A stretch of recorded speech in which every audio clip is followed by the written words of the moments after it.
এদিকে এসে আমাকে আদর কর। আমি আদর করব না, আর এসব বাসর রাত আমি মানি না। বাসর রাত করবি না মানে? বাসর রাত তুই করবি, তোর বাপও করবে।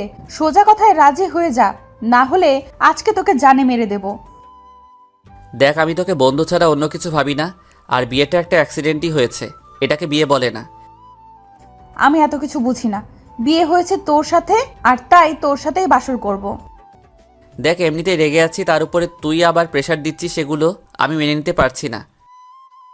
আচ্ছা যা, আদর করতে হবে না। আমার বাসর ঘর নিয়ে যে স্বপ্নগুলো আছে সেগুলো পূরণ করে দে, তাহলেই হবে। দেখ, তোর সব স্বপ্ন পূরণ করে দিব, শুধু কিস করাটা ছাড়া।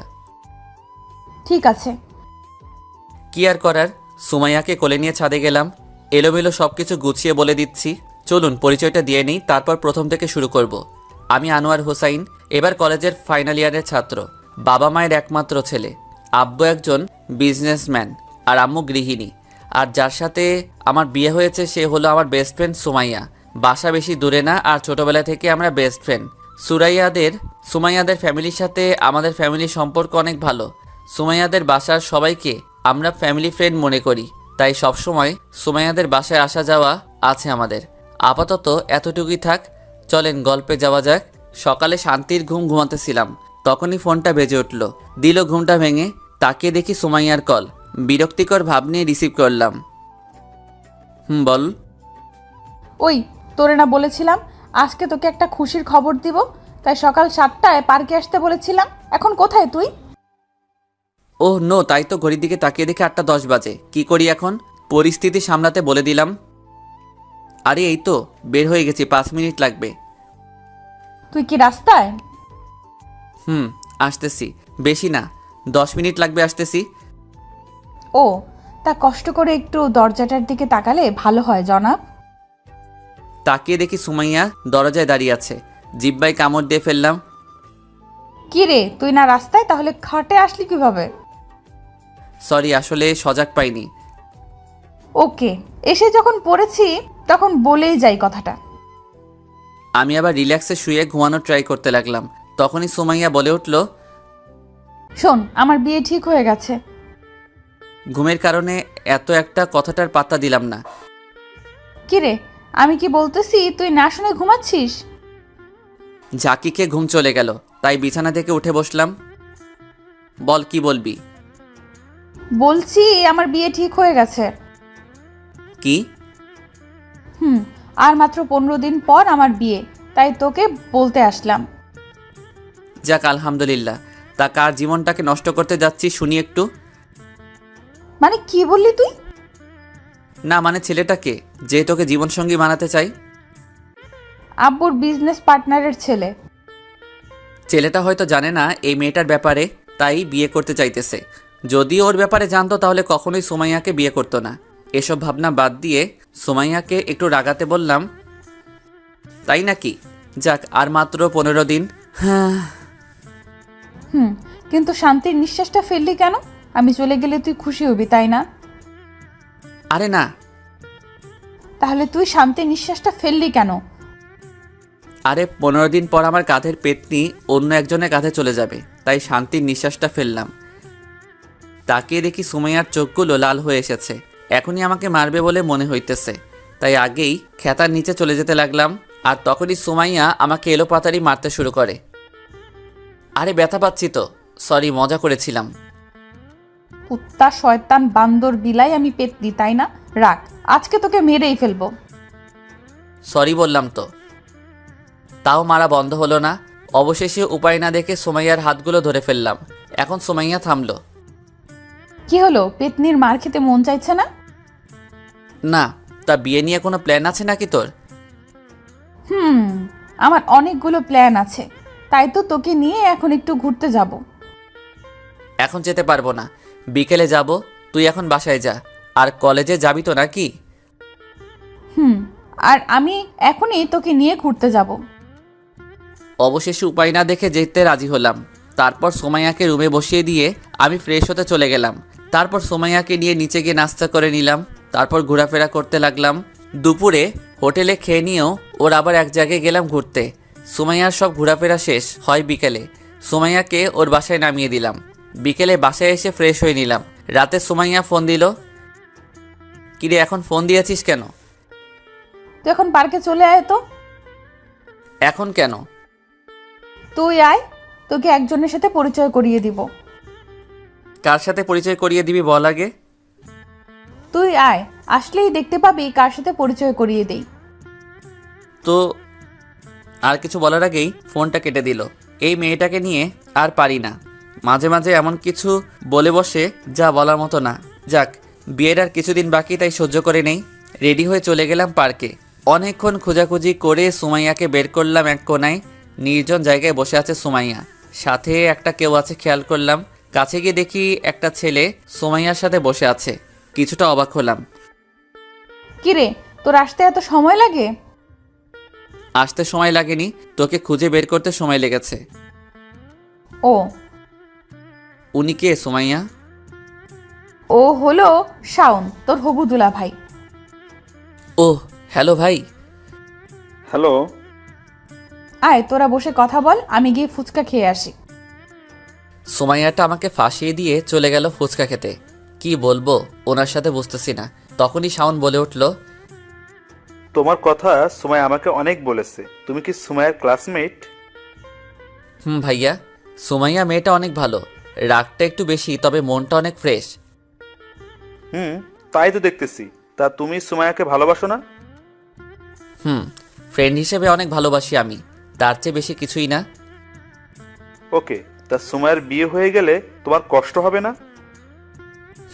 বেস্ট ফ্রেন্ড চলে গেলে কার না কষ্ট হবে বলেন? তবে কিছুদিন পর সব ঠিক হয়ে যাবে ইনশাল্লাহ।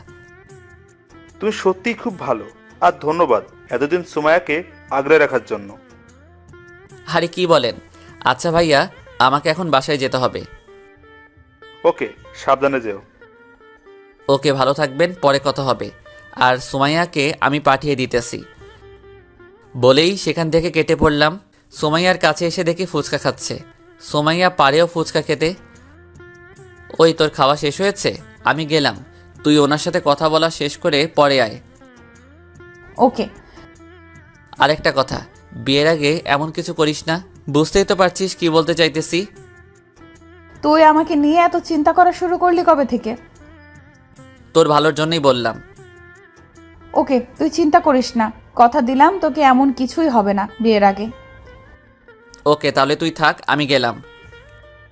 তারপর সেখান থেকে বাসায় চলে আসলাম। এসে সেদিনের মতো ঘুমিয়ে গেলাম। এভাবে 12 দিন চলে গেল। সুমাইয়া অনেক খুশি, যা ওকে দেখেই বোঝা যাচ্ছে।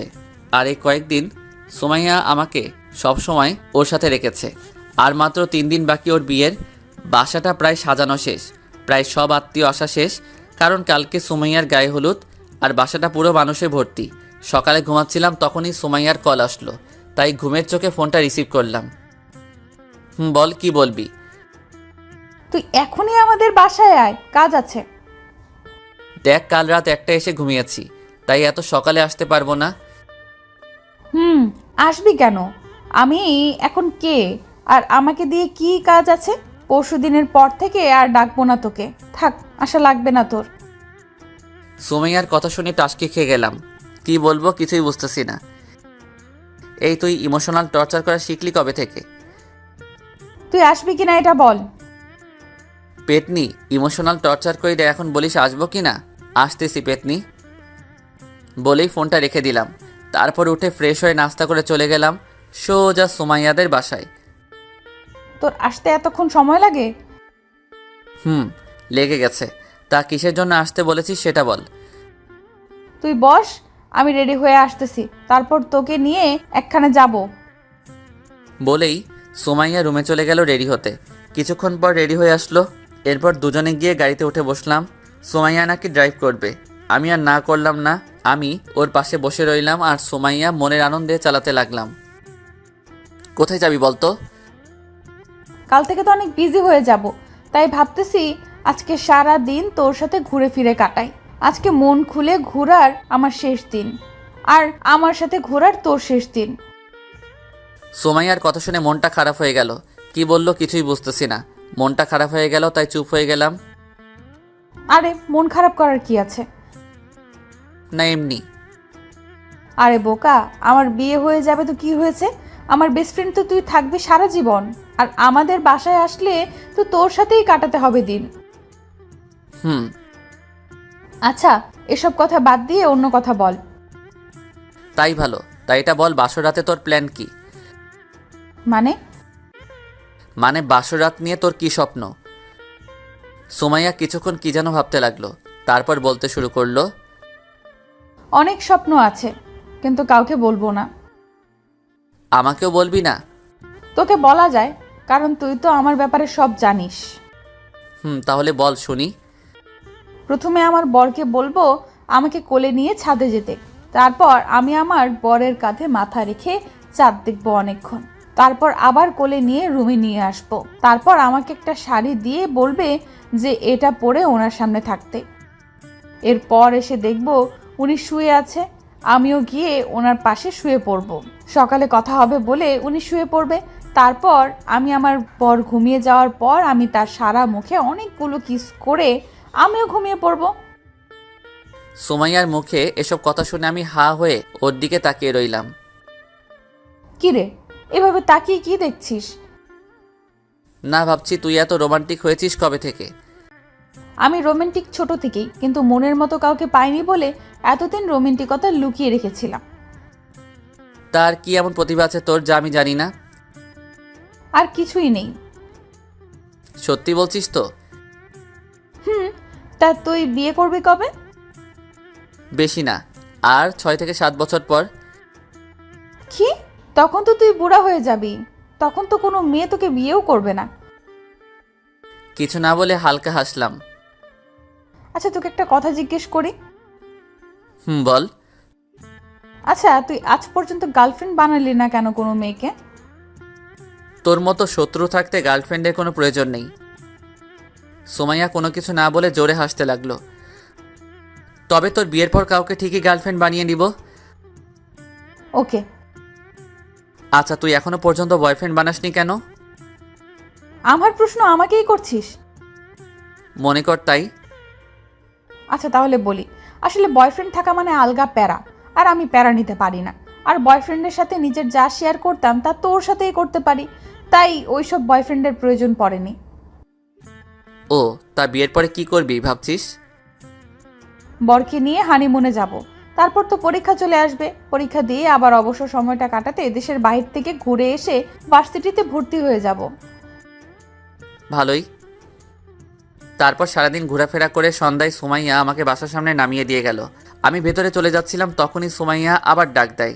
আমি গাড়ির কাছে আসতেই বলল, কাল সকালে আন্টি আঙ্কেলকে নিয়ে আমাদের বাসায় চলে আসবি, না আসলে যে তোর অবস্থা আমি কি করব তা তুই ভাবতেও পারবি না। ওকে, যা, তুই সকালে আব্বু আম্মু নিজেরাই চলে যাবে, তুই চিন্তা করিস না। ওকে, থাক তুই, আমি গেলাম। তারপর বাসায় গিয়ে খাওয়া দাওয়া করে দিলাম এক ঘুম। সকালে আম্মুর ডাকে ঘুম ভাঙে। কিরে, সুমাইয়া ফোন দিতেছে, যাবি না তুই? তোমরা যাও, আমি একটু পরে আসতেছি। আম্মু আর কিছু না বলে চলে গেল। আমি আরও কিছুক্ষণ ঘুমিয়ে নিয়ে তারপর উঠে ফ্রেশ হয়ে চলে গেলাম সুমাইয়াদের বাসায়। গিয়ে সবার আগে সুমাইয়ার সাথে দেখা করলাম। আমাকে দেখেই রেগে লাল হয়ে গেল। তোর এতক্ষণে আসার কথা ছিল? সরি রে, আসলে রেডি হতে দেরি হয়ে গেছে। আন্টি আমাকে বলেছে তুই কোথায় দেরি করেছিস। ও সরি। দুপুরেরটা ভালোই কেটে গেল। বিকেলে হালকা রেস্ট নিতে শুয়েছিলাম, তখনই খেয়াল করলাম আঙ্কেল মন খারাপ করে আব্বুকে কিছু বলতেছে। চেহারায় অনেক টেনশন আঙ্কেল আন্টির। তাই কি হয়েছে জানতে গেলাম ওনাদের কাছে। কি হয়েছে আঙ্কেল? না, কিছু না। কিছু তো একটা হয়েছে। আন্টি কি হয়েছে আপনি বলেন তো একটু।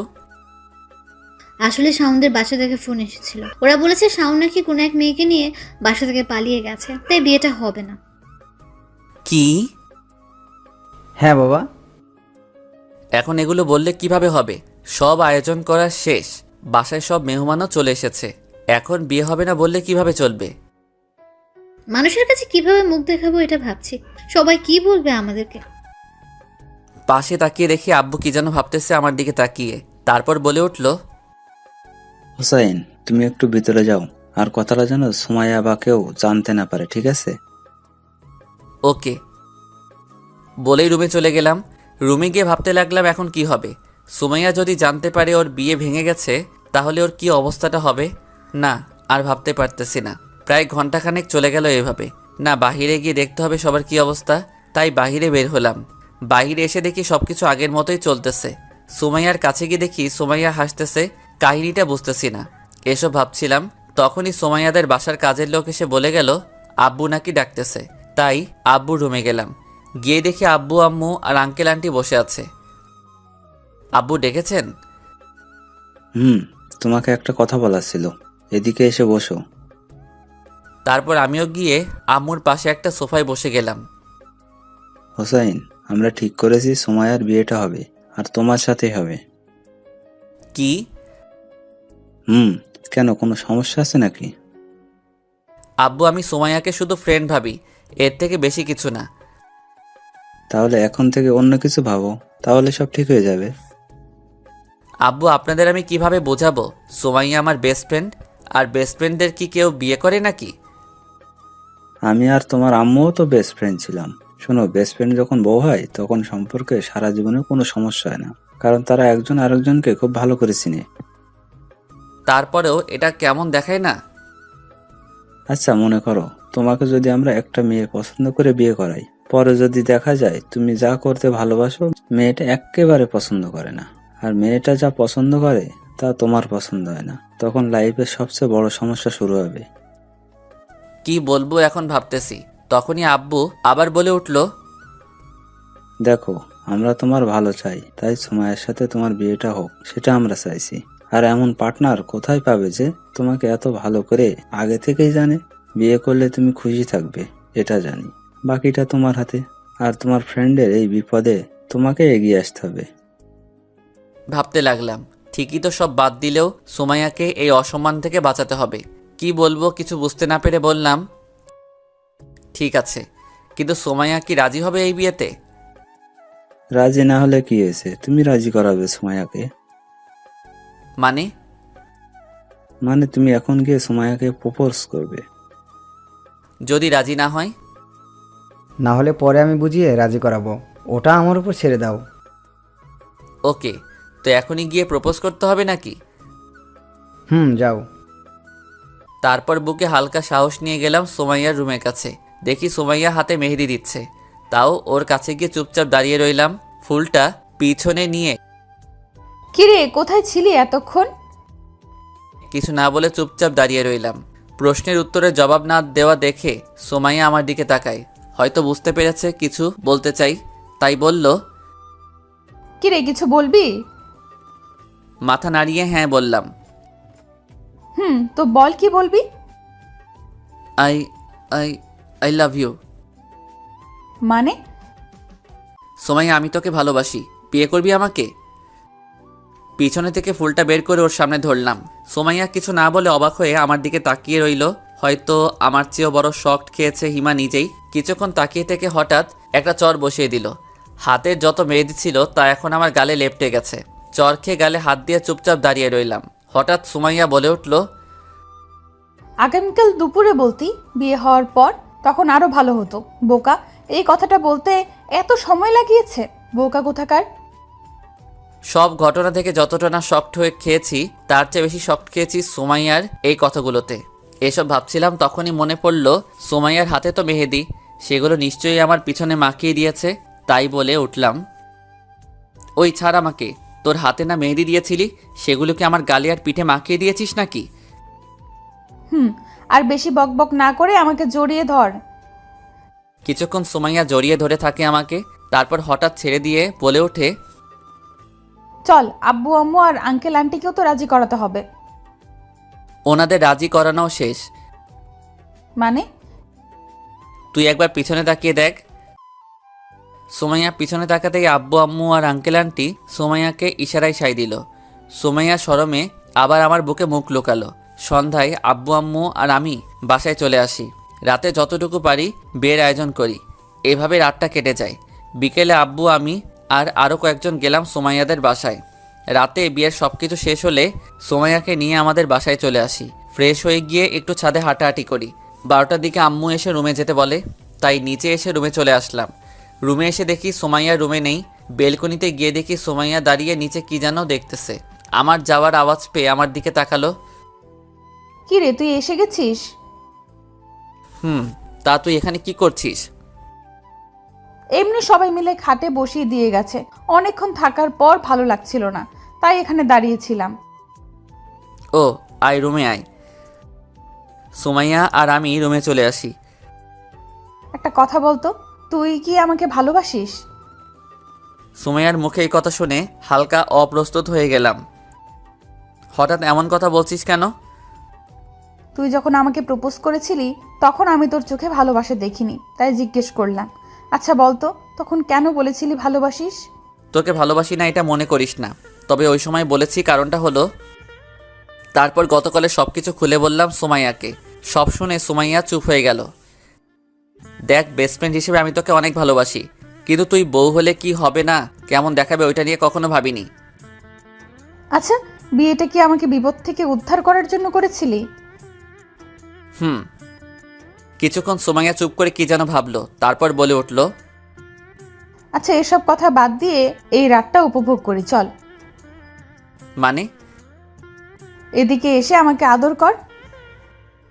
আমি আদর করব না, আর এসব বাসরাত আমি মানি না। বাসরাত করবি না মানে? বাসরাত তুই করবি, তোর বাপও করবে। সোজা কথায় রাজি হয়ে যা, না হলে আজকে তোকে জানে মেরে দেব। দেখ, আমি তোকে বন্ধু ছাড়া অন্য কিছু ভাবি না, আর বিয়েটা একটা অ্যাক্সিডেন্টই হয়েছে, এটাকে বিয়ে বলে না। আমি এত কিছু বুঝি না, বিয়ে হয়েছে তোর সাথে, আর তাই তোর সাথেই বাসর করব। দেখ, এমনিতেই রেগে আছি, তার উপরে তুই আবার প্রেশার দিচ্ছিস, এগুলো আমি মেনে নিতে পারছি না। আচ্ছা, যা, আদর করতে হবে না। আমার বাসর রাত নিয়ে যে স্বপ্নগুলো আছে সেগুলো পূরণ করে দে, তাহলেই হবে। দেখ, তোর সব স্বপ্ন পূরণ করে দিব, শুধু কিস করাটা ছাড়া। সুমাইয়া রাগি চোখে কিছুক্ষণ তাকিয়ে থেকে কি যেন ভাবতে লাগলো। ঠিক আছে। কি আর করার, তাই সুমাইয়াকে কোলে নিয়ে ছাদে গেলাম। গিয়ে সুমাইয়াকে বসিয়ে দিয়ে আমিও ওর পাশে বসে গেলাম। সুমাইয়া আমার কোলে মাথা রেখে আকাশের চাঁদ দেখতে লাগলো। কি দেখতেছিস ওই চাঁদে? পছন্দের মানুষ যখন পাশে থাকে তখন চাঁদকে অনেক সুন্দর দেখায়, আর তুই এটা বুঝবি না। তার মানে আমি তোর পছন্দের মানুষ? পাম দিতেছস নাকি? সুমাইয়া রাগি চোখে তারপর আমার দিকে তাকালো, তারপর হঠাৎ করে সুমাইয়ার লিপ কিস করে বসলো। আমি পুরো টাসকি খেয়ে গেলাম ওর এমন কাণ্ড দেখে। কিছুক্ষণ পর সুমাইয়া আমাকে ছেড়ে দিয়ে হাঁপাতে লাগলো। আমার এখনো ঘোর কাটেনি, তাই টাসকি খেয়ে বসে আছি। এবার হয়েছে বিশ্বাস, এবার কোলে নিয়ে রুমে চল। কিছু না বলে সুমাইয়াকে নিয়ে সোজা রুমে চলে আসলাম। তারপর সুমাইয়াকে নামিয়ে দিয়ে ফ্রেশ হতে চলে গেলাম। ফ্রেশ হয়ে এসে দেখি সুমাইয়া সব গহনা খুলতেছে ড্রেসিংয়ের সামনে বসে। রুমে বেশি একটা আলো নেই, তার উপরে যা আছে সবগুলো মোমবাতি, আর তার সামনেই বসে সুমাইয়া গহনাগুলো খুলতেছে। মোমবাতির আলোয় সুমাইয়াকে এক মায়াবতী লাগতেছে। মায়াপুরীর হয়তো রানী, হয়তো সুমাইয়া। এই প্রথম সুমাইয়ার দিকে বন্ধু ছাড়া অন্যভাবে তাকিয়েছি। এসব ভাবছিলাম, তখনই সুমাইয়া এসে হালকা ধাক্কা দিয়ে বলল, কি রে, এইভাবে আমার দিকে তাকিয়ে কি দেখছিলি? কিছু না। এইভাবে তাকিয়ে থাকলে আমার প্রেমে পড়ে যাবি। যা, গিয়ে ফ্রেশ হয়ে আয়। সারাদিনে অনেক টায়ার্ড, তাই বেশি কিছু না বলে শুয়ে পড়লাম। জানি সুমাইয়া বাহিরে এসে আবার কিছু একটা করে বসবে, তাই চুপ করে শুয়ে রইলাম। কিছুক্ষণ পর সুমাইয়া এসে সোজা আমার উপরে শুয়ে গেল। এমনটাই হবে জানতাম, তাই অবাক হলাম না। সুমাইয়াকে বললাম, কি হলো, তুই আমার উপরে উঠে শুয়ে পড়লি কেন? ওই পাশে জায়গা আছে, যা গিয়ে ওইখানে শুয়ে পড়। কুত্তা, তুই না বললি আমাকে ভালোবাসিস না, তাহলে আমার জন্য ওয়াশরুমে শাড়ি রেখে আসলি কেন? তুই না বলেছিলি তোর বাসরাতের স্বপ্নের মধ্যেও এটাও একটা, তাই স্বামী হিসেবে পূরণ করে দিলাম। আমি তো বলেছিলাম আমার স্বামী আমাকে ভালোবেসে রাখবে শাড়িটা, তা তুই কি এটা ভালোবেসে রেখেছিলি? না। ও আচ্ছা, তাহলে তুই ঘুমিয়ে যা, সকালে কথা হবে। এমনিতে সারাদিনের ক্লান্তিকর ছিল, তাই তাড়াতাড়ি ঘুমিয়ে গেলাম। সকালে কারো কথা বলার শব্দে ঘুম ভাঙলো। তাকিয়ে দেখি আম্মু রুম থেকে বেরিয়ে যাচ্ছে, আর পাশে তাকিয়ে দেখি সুমাইয়া আমার বুকে মাথা রেখে কি কি যেন ভাবতেছে। কিরে আম্মু এসেছিল কেন? তোকে ডাকতে এসেছিল। আমি বললাম আম্মুকে চলে যেতে, আমি তোকে নিয়ে আসছি। তুই আমার বুকে শুয়ে আছিস কেন? মন চেয়েছে তাই। আর তুই তাড়াতাড়ি গিয়ে ফ্রেশ হয়ে নে, না হলে আর কেউ রুমে আসলে তোকে নিয়ে হাসাহাসি করবে। কেন, কি করেছিস তুই? আমার শেষ স্বপ্নটাও পূরণ করে নিয়েছি। তার মানে আমার সারা মুখে লিপস্টিকের দাগ লেগে আছে, তাই তো? সুমাইয়া হালকা লজ্জা পেল। উঠে ফ্রেশ হতে চলে গেলাম। ওয়াশরুমের আয়নায় তাকিয়ে দেখি সত্যি মুখের কয়েকটা জায়গায় লিপস্টিকের দাগ লেগে আছে। শাওয়ার নিয়ে তাড়াতাড়ি চলে আসলাম। এসে দেখি বিছানাটা গোছাচ্ছে, তাই আমিও রেডি হতে লাগলাম। সুমাইয়া গিয়ে ফ্রেশ হয়ে আসার পরে দুজনে চলে গেলাম নিচে নাস্তা করতে। তারপর নাস্তা করে আমি উপরে চলে আসলাম। কিছুক্ষণ পর দেখি সুমাইয়াও রুমে চলে আসলো, এসে আমার পাশে বসে গেল। আজকে আমাদের সংসার লাইফের প্রথম দিন। তোর কাছে কেমন লাগতেছে আমি জানি না, তবে আমার কাছে অনেক ভালো লাগতেছে। তা সংসারে যে কাজ করতে হয় তা কি জানিস না? জানি, গিয়েও ছিলাম, কিন্তু আম্মু তোর খেয়াল রাখতে পাঠিয়ে দিয়েছে। আমি স্কুলের বাচ্চা না যে তোকে খেয়াল রাখতে হবে। যা গিয়ে আমার জন্য কফি নিয়ে আয়। তোর কফি তুই গিয়ে নিয়ে আয়। এখন কিন্তু আমি তোর স্বামী, আর স্বামীর কথা স্ত্রীকে শুনতে হয়, তা কি তুই জানিস না? সোমাইয়া রাগী একটা ভাব নিয়ে তাকিয়ে উঠে চলে গেল। কিছুক্ষণ পর কফি নিয়ে আসলো আমার জন্য। স্বামী সাহেব, নিন আপনার কফি। হালকা মুচকি হেসে কফিটা নিয়ে নিলাম। তারপর সোমাইয়া এসে আবার আমার কোলে শুয়ে গেল। ওই, তুই কোলে শুয়েছিস কেন? চুপচাপ বসে থাক। আমি তোর একটা কথা শুনেছি না, তুইও এখন আমার একটা কথা শুনবি। ও, তার মানে এই কারণেই কফিটা এনে দিয়েছিলি? আমি এখন একটু ঘুমাবো, আর তোর কোলে মাথা রেখেই ঘুমাবো। কিছু না বলে আমি আবার ফোন টিপায় মন দিলাম। সন্ধ্যায় আব্বু আমাকে আর সুমাইয়াকে তার রুমে যেতে বলল। বুঝতে পারলাম না ডাকার কারণটা কি। সুমাইয়া আর আমি গেলাম আব্বুর রুমে। গিয়ে দেখি আব্বু আম্মু দুজনে বসে আছে। আব্বু ডেকেছিলেন আমাদের? কালকে সকালে সুমাইয়াদের বাসা থেকে লোক এসে সুমাইয়াকে নিয়ে যাবে, আর তোমাকেও। আর তোমরা হানিমুনে কোথায় যাবে বলে ঠিক করেছো? আব্বুকে এখন কি বলবো বুঝতেছি না। তখনই সুমাইয়া বলে উঠল, আব্বু সামনে তো পরীক্ষা, তাই এখন হানিমুনে যেতে চাইছি না। পরীক্ষার পর হানিমুনে নিয়ে চিন্তা করব। ওকে, সমস্যা নাই, তাহলে রেডি হয়ে থেকো কালকে যাওয়ার জন্য। আচ্ছা বলেই সুমাইয়া আর আমি চলে আসলাম। ওই, আব্বু প্রশ্ন করার পর তুই কিছু বললি না কেন? তোদের শ্বশুর আর বৌমার মধ্যে আমি কথা বলে কি করব? আচ্ছা, আমাদের প্রথম বেবি কিন্তু ছেলে নিব। সোমাইয়ার কথা শুনে হাঁ করে ওর দিকে তাকিয়ে রইলাম। কি বলে মেয়েটা? কি রে, এইভাবে হা করে তাকিয়ে আছিস যে? ওই, তুই কোন কথার মাঝে কোন কথা নিয়ে আসিস? বিয়ে হয়েছে 2 দিনও হলো না, আর উনি এসেছে প্রথম সন্তান কি নিব? আরে ভবিষ্যতের প্ল্যানিং করতে হবে না গাধা? তুই কর তোর ভবিষ্যতের প্ল্যানিং, আমি গেলাম ছাদে। বলেই ছাদে চলে আসলাম। এসে সন্ধ্যায় আকাশটা উপলব্ধি করতে লাগলাম। কিছুক্ষণ পর হঠাৎ পিছন থেকে কেউ জড়িয়ে ধরল। না দেখেই বুঝে যাই এটা সুমাইয়া ছাড়া আর কেউ না, তাই ওর দিকে তাকালাম না। হঠাৎ সুমাইয়া বলে উঠল, সন্ধ্যার আকাশ দেখতে যে কেউ একজন লাগে তা কি তুই জানিস? না, তা একটু কষ্ট করে বলবেন কাকে লাগে পাশে? নিজের ভালোবাসার মানুষটা। আমার তো কোনো ভালোবাসার মানুষ নেই, তাই একাই দেখছি। এটা বলা মাত্রই সুমাইয়া পিঠে কামড় বসিয়ে দেয়। ওই কি করছিস? ছাড় ছাড়। আর বলবি ভালোবাসার মানুষ নেই? পাগড়িটাকে শান্ত করতে তাই না করলাম, না হলে কামড় ছাড়বে না। এই তো গুড বয়। কেন এসব বাজে বাজে কথা বলে আমাকে রাগিয়ে দিস বলতো? ব্যথা করতেছে জায়গাটা। ঠিকই আছে, আর যেন না বলিস, তাই কামড়টাও জড়িয়ে দিয়েছি। ওই তুই কি রাক্ষসী নাকি? এইভাবে কেউ কাউকে কামড় দেয় নাকি? শয়তানকে সোজা করতে হলে দিতে হয়। এখন চল রুমে, আমি তোকে মলম লাগিয়ে দিতেছি।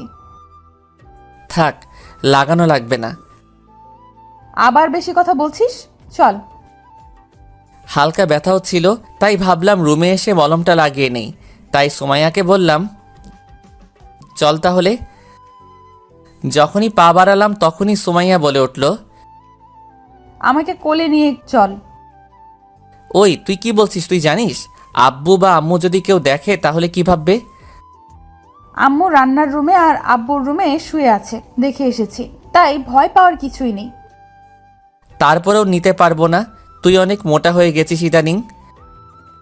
কথাটা বলার পরেই সুমাইয়া রাগি চোখে আমার দিকে তাকালো। এখনই হয়তো কাঁচা গিলে খাবে আমাকে। আচ্ছা আয়, এবারের মতো নিয়ে যাই। থাক, তোর নিয়ে যাওয়া লাগবে না। অভিমানে মুখ ফিরিয়ে চলে আসতেছে, তখনই টান দিয়ে কোলে তুলে নিলাম। ছাড়, আমাকে ধরবি না একদম। সরি, আর বলবো না হুম। বলেই আমার গলা জড়িয়ে ধরে কোলে বসে আছে। তারপর সোজা নিয়ে রুমে নামিয়ে দিলাম। তারপর ড্রয়ার থেকে একটা মলম নিয়ে এসে আমার সামনে হাজির হলো। এই, তোর টি শার্টটা খুলে আমার কোলে শুয়ে পড়, আমি মলম লাগিয়ে দিচ্ছি। থাক, মলম লাগাতে হবে না। আর তোর সামনে গায়ে টি শার্ট খুলবো কিভাবে? তার চেয়ে ভালো লাগানোই লাগবে না। চুপ, বেশি কথা না বলে যা বলেছি তা কর তাড়াতাড়ি। এসেছে লাজুক সাহেব, বউয়ের সামনে কাপড় খুললে ওনার সম্মান চলে যাবে। এমনি লাগিয়ে দে, টি শার্ট খোলার কি দরকার? তুই নিজে খুলে আসবি না আমি উঠে খুলে দেবো তোর টি শার্ট? কোনটা? তোর খুলতে হবে না, নিজেই পারবো। বলে টি শার্ট খুলে উল্টে সুমাইয়া কোলে শুয়ে গেলাম। তারপর সুমাইয়া কামড় দেওয়ার জায়গাটায় মলম লাগিয়ে দিতে লাগলো, আর আরেক হাত দিয়ে মাথার চুলগুলো টেনে দিতে লাগলো। আমার একটা দুর্বলতা আছে, আর সেটা হলো আমি শুয়ে থাকা অবস্থায় যদি কেউ আমার চুলগুলো টেনে দেয় তাহলে আমি খুব তাড়াতাড়ি ঘুমিয়ে যাই। আর এটা সুমাইয়াও জানতো, তাই এবারও বেশি একটা দেরি হয়নি ঘুমাতে। ঘুম ভাঙলো সুমাইয়ার ডাকে। তাকিয়ে দেখি এখনও ওইভাবেই শুয়ে আছি, আর সুমাইয়া খাটের সাথে পিঠ ঠেকিয়ে বসে বসে মোবাইল টিপতেছে। কিরে, রাতে খাবি না? হুম। আম্মু ডাকতে এসেছিল, উঠে ফ্রেশ হয়ে আয়, নিচে যেতে হবে। আম্মু এসে কি আমাকে এভাবে ঘুমাতে দেখে গেছে? এভাবে মানে? মানে তোর কোলে মাথা রেখে ঘুমিয়ে আছি। কেন? তুই মারবি আমাকে? আম্মু দেখে কি ভেবেছে বলতো? আর তুই আমার চুলগুলো টেনে দিতে গেলি কেন? মন চেয়েছে তাই। আর আম্মু কি ভাববে? ওনারা কি এই বয়সটা পার করেননি? ওনারা কি জানেন না কি হবে এখন? এসব চিন্তা বাদ দিয়ে গিয়ে ফ্রেশ হয়ে আয়, নিচে যেতে হবে আবার। আমার টি শার্টটা কোথায়? এই নে। তারপর উঠে ফ্রেশ হয়ে দুজনে চলে গেলাম নিচে। খাওয়া দাওয়া করে আবার উপরে চলে আসলাম। এসে আমি খাটের সাথে হেলান দিয়ে বই পড়তেছিলাম, তখনই সুমাইয়া রুমে আসলো। কি রে, বউ রেখে একা একা কি করছিস? বলেই আমার বুকে মাথা দিয়ে কি পড়ছি তা দেখতে বসে গেল। ওই তুই কি শুরু করলি? শান্তিতে একটু কাজগুলো করতে দে।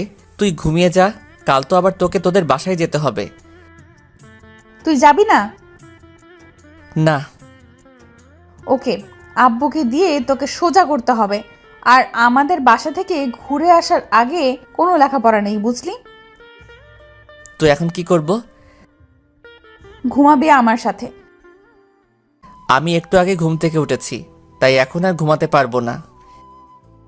তাহলে দুজনে মিলে একটা কাজ করতে পারি। কি কাজ? চল আমরা সেক্স করি। সুমাইয়ার কথা শুনে টাসকি খেয়ে গেলাম। কি বলবো কিছুই বুঝতেছি না। এটা তো সেই সুমাইয়া না যাকে আমি বিয়ের আগে চিনতাম। কি রে, কি বলিস? ওই তুই কি বলছিস? মাথা ঠিক আছে তো তোর? গাঁজা খেয়ে এসেছিস নাকি? ঘুমা, না হলে আমি এখনই রুম থেকে চলে যাব বলে দিলাম। ওকে ওকে, আয় দুজনে ঘুমিয়ে যাই। আর অমন ভাবে অবাক হওয়ার কি আছে? তারপর সুমাইয়া আমাকে জড়িয়ে ধরে ঘুমিয়ে গেল। এভাবে কেটে গেল এক সপ্তাহ। বিয়ের সব ঝামেলা শেষ করে ফেললাম, কিন্তু দিন দিন সুমাইয়ার পাগলামি বাড়তেছে। সকালে রেডি হয়ে সুমাইয়াকে নিয়ে কলেজে গেলাম। সবার খোঁজ খবর নিয়ে আমি বসে বসে আড্ডা দিতেছিলাম। সুমাইয়া চলে গেল মেয়ে ফ্রেন্ডগুলোর সাথে আড্ডা দিতে। ক্লাস শুরু হওয়ার কিছুক্ষণ আগে তিশা আমার কাছে আসলো। তিশা হলো পুরো কলেজের ক্রাশ, সেই সূত্রে আমারও ক্রাশ। তিশা আমাকে ডাক দিয়ে নিয়ে যায় কি বলবে বলে। আমিও তিশাকে নিয়ে একটা গাছের নিচে গিয়ে দাঁড়ালাম। কি অবস্থা হুসেইন, এতদিন কোথায় ছিলে? এতদিন বিয়ে নিয়ে একটু বিজি ছিলাম, তাই আসতে পারি নাই। তা বিয়ে করে ফেলেছো, আমাদের কাউকে তো দাওয়াতও দিলে না। আসলে বিয়ে যে করব সেটা আমিও জানি না, সব কিছু হঠাৎ করে হয়ে গেল, তাই কাউকেই বলার সুযোগ হয়নি। তাই নাকি? কি হয়েছে বলো তো একটু শুনি। আসলে তারপর সব কিছু তিশাকে খুলে বললাম। যা হয়েছে তা ভালোই হয়েছে, কিন্তু একটা জিনিস খেয়াল করেছো হুসেইন তুমি? না, কি? সুমাইয়া সে কখন থেকে আমাদের লুকিয়ে লুকিয়ে দেখতেছে।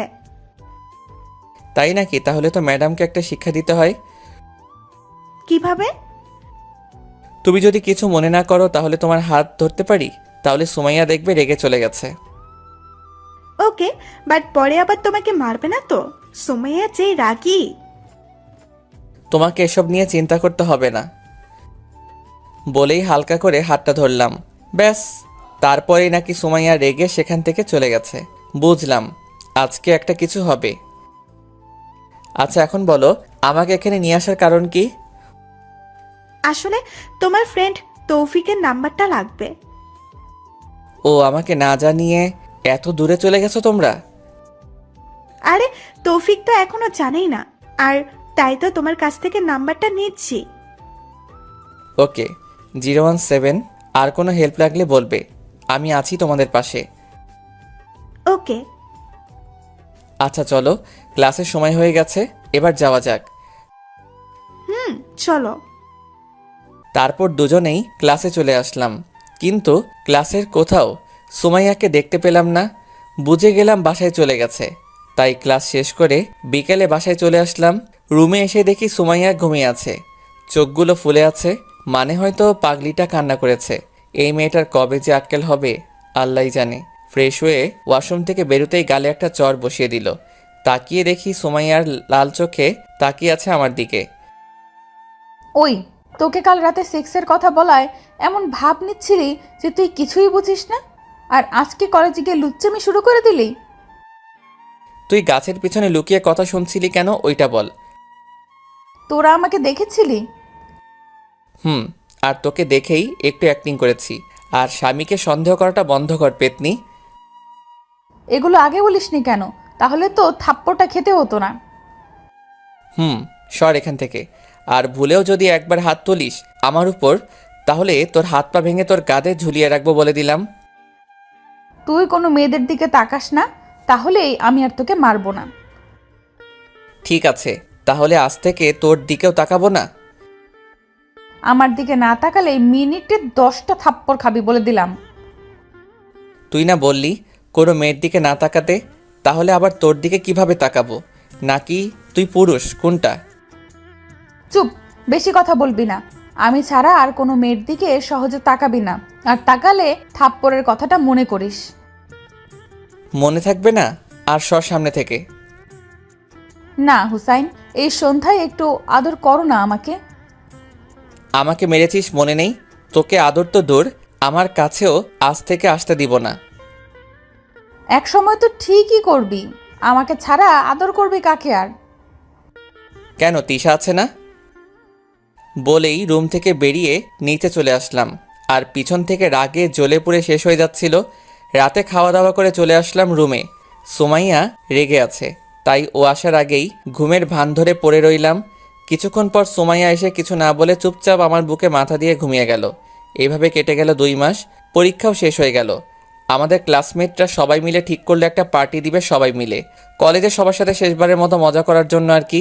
সন্ধ্যায় আমি আর সুমাইয়া রেডি হয়ে চলে গেলাম সেখানে। পার্টি চলতেছিল, আমি আমার ফ্রেন্ডের সাথে কথা বলছিলাম, তখনই সুমাইয়া এসে আমার পাশে বসলো একটা কিউট বেবি কোলে নিয়ে। কিরে, কার বেবি নিয়ে এসেছিস? আমারই একটা ফ্রেন্ডের মেয়ে, দেখ কত কিউট বেবিটা। তা তুই বেবিটাকে নিয়ে ঘুরতেছিস কেন? আমার অনেক পছন্দ হয়েছে বেবিটা, তাই নিয়ে রেখেছি। তুই এখনো সেই পিচ্চিই রয়ে গেলি। কিছু না বলে সুমাইয়া আবার চলে গেল। পার্টি শেষ করে বাসায় আসার সময় দেখি সুমাইয়া মন খারাপ করে বসে আছে। কিছু না বলে বাসায় চলে আসলাম। রুমে এসে ফ্রেশ হয়ে এসে দেখি সুমাইয়া এখনও মন খারাপ করে বসে আছে। তাই জিজ্ঞেস করলাম, কী রে, এভাবে মন খারাপ করে বসে আছিস কেন? বেবিটা কত কিউট তাই না? জানিস বেবিটাকে ছেড়ে আসতে মন চায়নি। তো অন্যার মেয়েকে নিয়ে আসবে কিভাবে? তাও ঠিক। আচ্ছা, আমার একটা বেবি লাগবে, আর আজকেই তুই আমাকে দিবি। মানে এত রাতে বেবি পাবো কোথায় থেকে? কুত্তা, আমি তোকে বলতেছি আমি মা হব, আর তুই সেটাতে আমাকে হেল্প করবি। ওই তোর বয়স কত যে তুই মা হবি, পিচ্চি মেয়ে একটা? ওই, বেশি কথা না বলে আমাকে হেল্প করবি কিনা বল। না, বয়স হোক তোর, তখন মা হইস। দেখ, শেষবারের মতো বলছি, দিবি কিনা বল, না হলে আমি এক্ষুনি আমাদের বাসায় চলে যাব। চলে যা, তারপরে আমি রাজি না। আর তুই তো ভার্সিটিতে উঠবি কয়েকদিন পর, এখন এসব চিন্তা বাদ দিয়ে ঘুমা। সোমাইয়া আর কিছু না বলে ওর ব্যাগ গোছাতে লাগলো। আমি ওর পাগলামিগুলো দেখতে লাগলাম। ওই বেবিটা দেখার পর কী যে হলো ওর আল্লাহ জানে। মা হতে উঠে পড়ে লেগেছে। এসব ভাবছিলাম, তখনই দেখি ওর ব্যাগ গোছানো শেষ। যখনই রুমের দরজা খুলতে যাবে তখনই ওর হাতটা ধরে ফেললাম। ওকে বেরোতে দেওয়া যাবে না। সুমাইয়া, কি হয়েছে তোর? এরকম করছিস কেন? তুই মাত্র কলেজ লাইফ শেষ করেছিস, এখনই বেবি নিয়ে কি করবি তুই? আমার একটা বেবি লাগবে, তুই দিবি কিনা বল, না হলে ছাড় আমাকে, আমি এক্ষুনি চলে যাব। মা হওয়া এত সোজা না, আরও একবার ভেবে দেখ, পরে আমাকে বলতে পারবি না বলে দিলাম। সুমাইয়া অবাক হয়ে আমার দিকে তাকায়, তারপর ওর হাতের ব্যাগটা ফেলে দিয়ে এক লাফে আমার কোলে উঠে যায়। তারপর আর কিছু বলার আগে আমার ঠোঁটগুলো নিজের ঠোঁট দিয়ে বন্ধ করে দিল। 2 বছর পর কেটে গেল আমাদের সংসারের, আর ছোট একটা বেবিও আছে আমাদের। আজকে সুমাইয়া ভার্সিটিতে যায়নি, তাই বিকেলে ভার্সিটি থেকে ফিরে এসে দেখি সুমাইয়া রুমে একা বসে আছে। কি রে, তুই একা বসে আছিস? বাবু কই? বাবুকে আম্মুর কাছে দিয়ে এসেছি সামলাতে। কেন?